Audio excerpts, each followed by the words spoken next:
ఈరోజు మహబూబ్నగర్ పట్టణం టిఎఫ్యు కార్యాలయంలో ఈ సమావేశాన్ని నిర్వహిస్తున్నాం. మనుస్మృతిని దహనం చేసి 97 సంవత్సరాలు అవుతున్న సందర్భంగా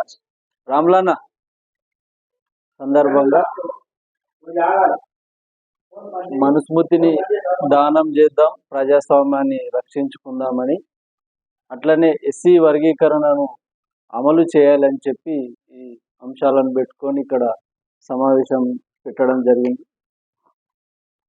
ప్రధానంగా మనం ఈ సందర్భంగానే ఎస్సీ వర్గీకరణను ఎందుకు ఎంచుకున్నామంటే, ఏదైతే మనువాదానికి వ్యతిరేకంగా మాట్లాడాలి, మనుస్మృతిని దానం చేద్దామని అనుకుంటున్నామో, ఎందుకు ఎస్సీ వర్గీకరణను వ్యతిరేకిస్తున్నారనే అంశం కూడా అందులోనే ఇమిడి ఉంది.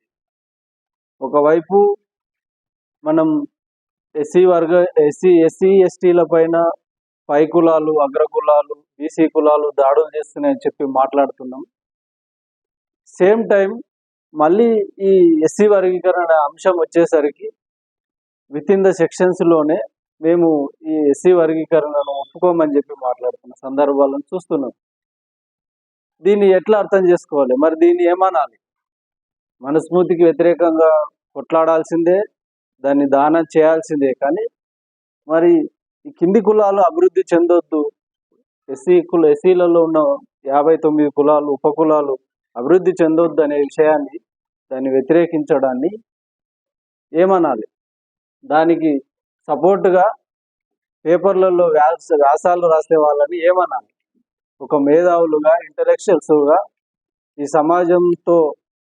సమాజం చైతన్యం కోసం, అది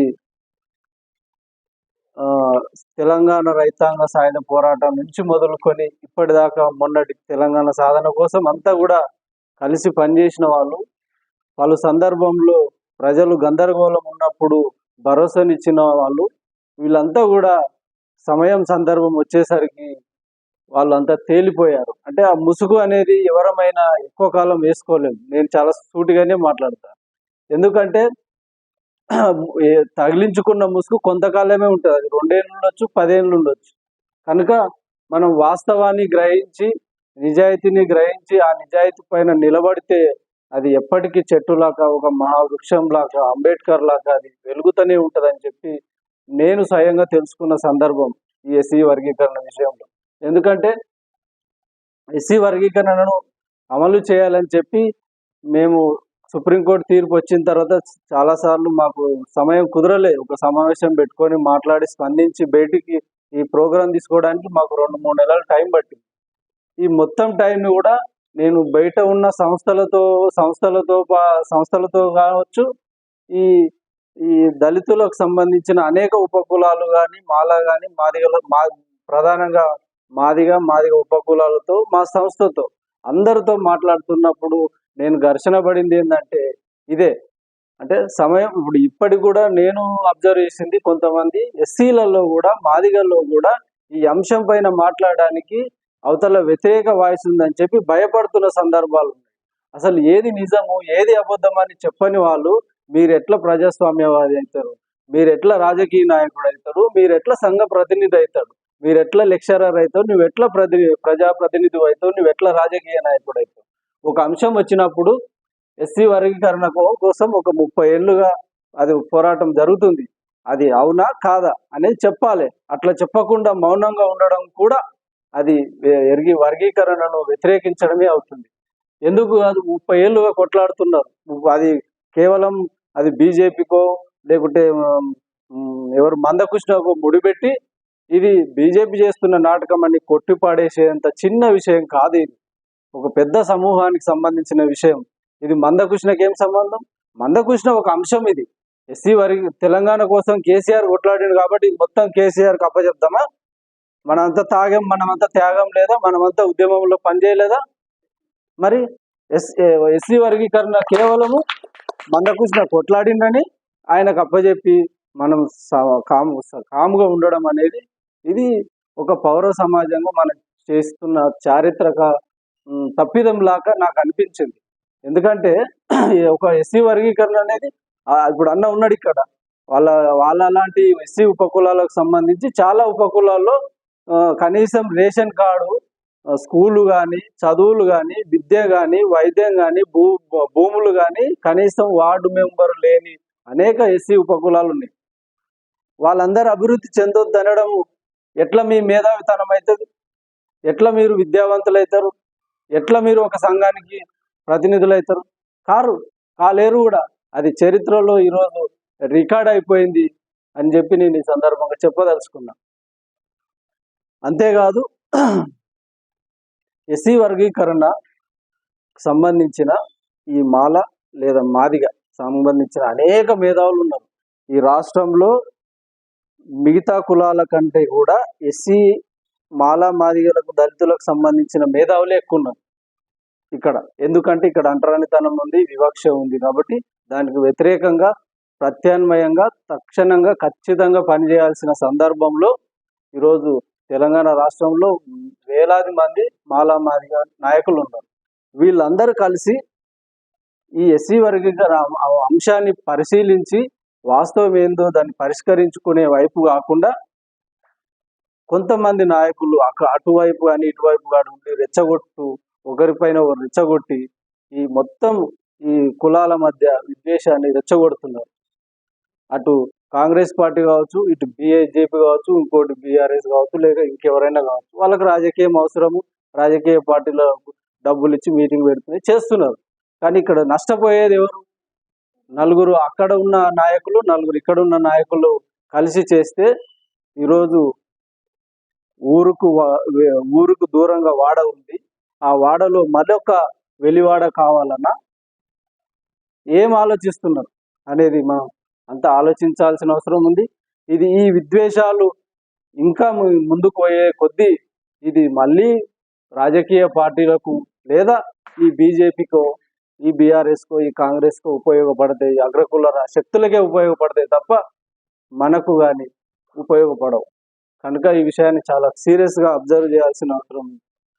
అంతేకాకుండా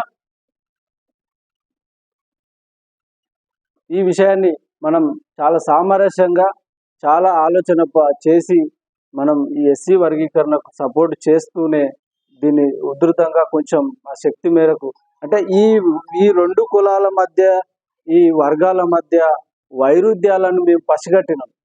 ఇది ఎంత మాత్రము సరైనది కాదు ఈ తెలంగాణ సమాజం. కానీ మేము నలుగురమే ఉండొచ్చు, 10 మందిమే ఉండము, మాది చిన్న వయసే కావచ్చు. కానీ ఎట్టి పరిస్థితుల్లో ఈ థర్డ్ వాయిస్, నిజమైన వాయిస్, వాస్తవమైన వాయిస్ పోవాలని చెప్పి మేము సమావేశాలు పెట్టడానికి చాలా తీవ్రమైన కృషి చేస్తున్నప్పటికీ ఇప్పుడు ఈరోజు ఈ మీటింగ్కే నేను మాత్రమే ఒక 50 మందితో మాట్లాడినా.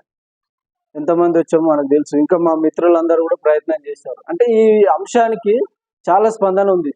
ఇప్పుడు మీరు ఎవరు ఏమనుకోవద్దు, అంబేద్కర్ని అమిత్ షా అవమానపరిచిందంటే చలో అని రేపే రోడ్ల మీద పోదాము, కొట్లాడదాం, దానికి ఏమి ఇబ్బంది లేదు. కానీ ఎస్సీ వర్గీకరణ అనేసరికి మాట్లాడలేకపోతున్నారు, భయపడుతున్నారు. మరి ఏందో అసలు అర్థం కాని పరిస్థితి ఉంది. అంబేద్కర్ని అవమానపరుస్తామని అమిత్ షాని తిట్టేంత మనలో ఉన్న శక్తి కానీ లేకపోతే ఇంట్రెస్ట్ కానీ ఎస్సీ వర్గీకరణ ఎందుకు అమలు చేయరు? ఈ కింది కులాలు ఎందుకు అభివృద్ధి చెందొద్దు? మీరు ఎట్లా అడ్డుకుంటున్నారు?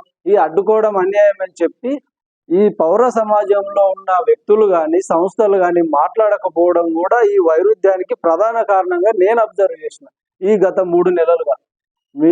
ఇది ఏదో ఖాళీ ఎస్సీలకు ఎస్టీల మీద తోసేసి మనం ఖాళీగా ఉండడానికి వీల్లేదు. పౌర సమాజంలో అందరూ స్పందించాల్సిన అవసరం ఉంది.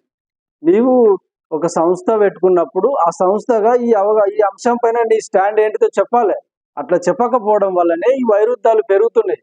కేవలము మాలలు, మాదిగలు మాట్లాడుతున్నారు, వాళ్ళకు డబ్బులు ఇచ్చి రాజకీయ పార్టీలు మ్యాజిక్ చేస్తుంటే మిగతా పౌర సమాజం అంతా కూర్చొని చూస్తున్నారు. ఇక్కడ మాలల్లో ఉన్న మేధావులు, మాదిగల్లో ఉన్న మేధావులు పోయి కొట్టుకుంటున్నారు. మొత్తం పౌర సమాజం సినిమా చూసినట్టు చూస్తుంది.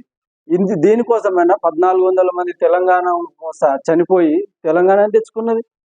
ఎందుకు మాట్లాడతలేరు ఈ మేధావులంతా? ఎందుకు ఈ పౌర సమాజంలో ఉన్న వాళ్ళంతా మాట్లాడాలి కదా. మీరు సంస్థలు పెట్టుకున్నది ఎందుకోసం? మాట్లాడి ఈ అంశాన్ని సామరస్యంగా పరిష్కరించుకోవాలి కదా. పరిష్కరించుకుంటేనే మనమంతా ఐక్యం అయితేనే రాజ్యాధికారం అంటున్నాం. మరి రాజ్యాధికారం ఎట్లా వస్తుంది? ఉన్న 17, 18, 19% విడిపోతున్నాం. ఇంకా రాజ్యాధికారం ఎట్లా వేస్తుంది?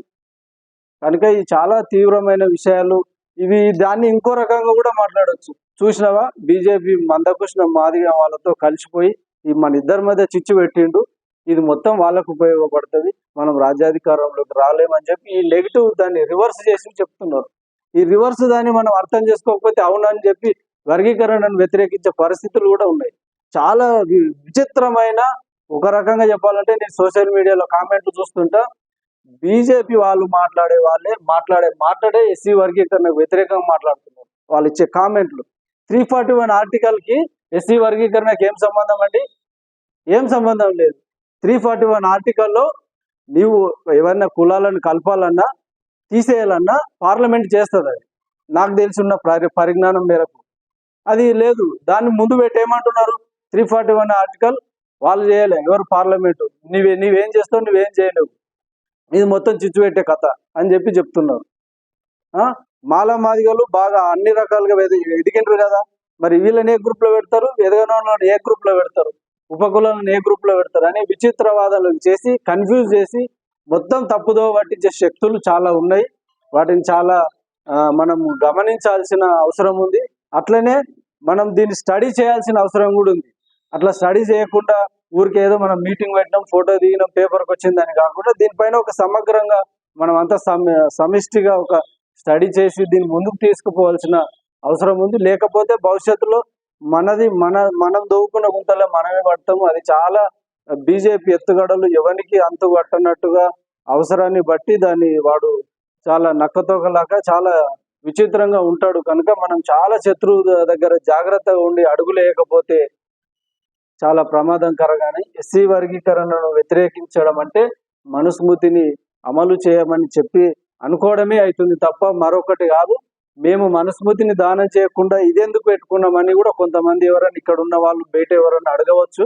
వారికి కూడా సమాధానం ఏమైందంటే, అంబేద్కర్ కూడా ఆయన రాస్తూ ఆయన 1927లో చేసేటప్పుడు కూడా చెప్పాడు, సింబాలిక్ మాత్రమే దీన్ని దానం చేస్తున్నాం తప్ప దీన్ని ఖచ్చితంగా చేయాలని కాదు. ఆ రకమైన అవగాహనని కలిగి ఉండాలి. ఆ రకమైన సామాజిక అంశాల పట్ల మీరు ఈ రకమైన అవగాహనను కలిగి ఉండడమే మన అంతిమంగా మనస్మృతిని దానం చేసినట్టు అని చెప్పాడు. దాన్ని ముందుకు తీసుకుపోయే ప్రయత్నం చేస్తామని చెప్పి తెలియజేస్తూ నాకు ఈ అవకాశం ఇచ్చినటువంటి ఈ సభాధ్యక్షులు మోహనకృష్ణకు ధన్యవాదాలు తెలియజేస్తూ ముగిస్తున్నాను. Thank you.